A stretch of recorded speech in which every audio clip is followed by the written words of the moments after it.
ایک چھوٹے سے گاؤں کے لوگ سیدھے سادے اور شریف تھے۔ ان کی نیکی اور مہمان نوازی دور دور تک مشہور تھی۔ اسی گاؤں میں ایک عقل مند شخص بھی رہتا تھا۔ لوگ اس کی نصیحتیں تو سن لیتے تھے لیکن ان پر عمل نہیں کرتے تھے۔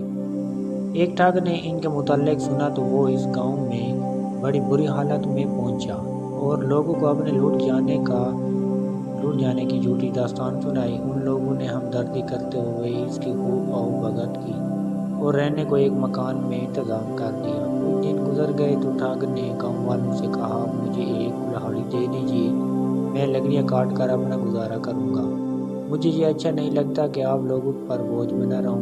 لوگ خوشی سے راضی ہو گئے، اسے ایک کلہاڑی دے دی۔ وہ کلہاڑی لے کر جنگل کی طرف چل دیا۔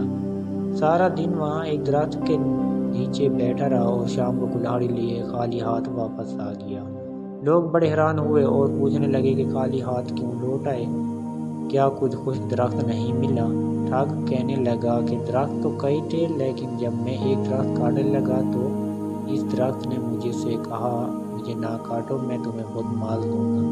میں رضامند ہو گیا تو درخت نے مجھے یہ ترکیب بتائی کہ اگر تم میرے کھوکھلے تنے کے ساتھ کچھ رقم رکھ دیا کرو تو دوسری صبح تمہاری رقم دگنی ہو جایا کرے گی۔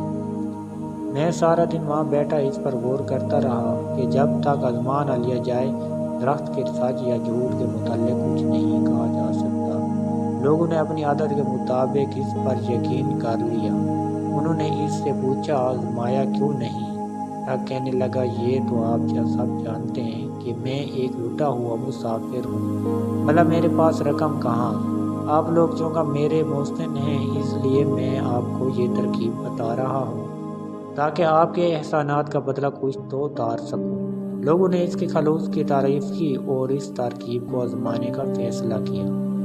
گاؤں کے ایک عقل مند آدمی نے گاؤں والوں کو سمجھایا لیکن وہ نہ مانے تو لوگوں کو ان کے حال پر چھوڑ دیا۔ لوگوں نے مل کر کچھ رقم جمع کی اور بتائے ہوئے درخت کے تنے کے ساتھ رکھ دی۔ رات کو وہی مسافر وہاں گیا اور رقم گن کر اپنے پاس سے اتنی ہی رقم اور رکھ دی۔ دوسری صبح جب لوگ وہاں گئے تو سچ مچ رقم دگنی تھی۔ وہ یہ دیکھ کر بہت خوش ہوئے اور مسافر کے کہنے پر انہوں نے وہ ساری رقم وہیں رہنے دی تاکہ رقم اس پر پھر دگنی ہو جائے۔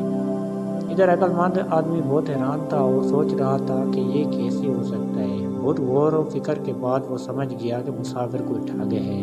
اس کے خیال آتے ہی وہ شام کو اس درخت کے قریب جھاڑیوں میں چھپ گیا۔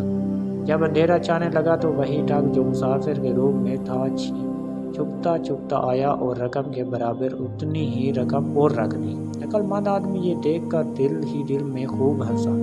ٹھگ کی واپسی کے بعد وہ بھی تیز تیز قدموں سے گھر آ گیا۔ دوسری صبح کے لوگوں نے پھر وہاں دگنی رقم پائی۔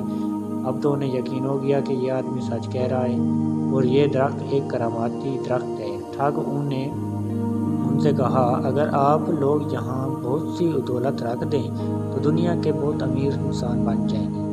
لوگ لالچ میں آ گئے اور شام تک پورے گاؤں کی دولت وہاں ڈھیر ہو گئی، لیکن عقل مند شخص نے اس مرتبہ بھی اپنی رقم شامل نہ کی اور کچھ سوچنے لگا۔ شام کے سائے ڈھلتے ہی عقل مند آدمی وہاں پہنچ گیا اور جلدی ساری رقم بوریوں میں بھر کر ایک نالے کے پاس چھپا دی اور ایک چادر میں چھوٹے چھوٹے پتھر بھر کر گھڑی بنائی اور اس جگہ رکھ دی۔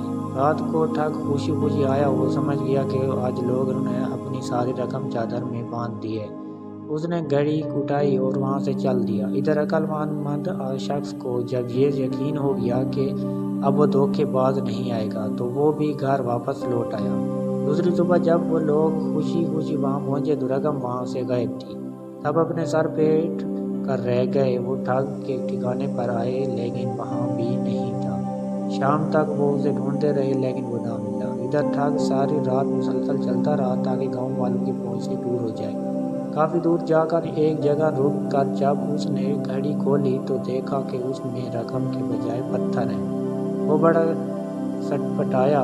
اسے اندازہ ہو گیا کہ عقل مند شخص کو کسی نہ کسی طرح اس کی ٹھگی کا اندازہ ہو گیا اور اس نے موقع سے فائدہ اٹھا لیا، مگر اب وہ واپس جاتا تو وہ لوگ اس کی بات پر یقین کرنے کے بجائے خوب مرمت کرتے، لہذا اس نے بھاگ جانے میں نصیحت سمجھی۔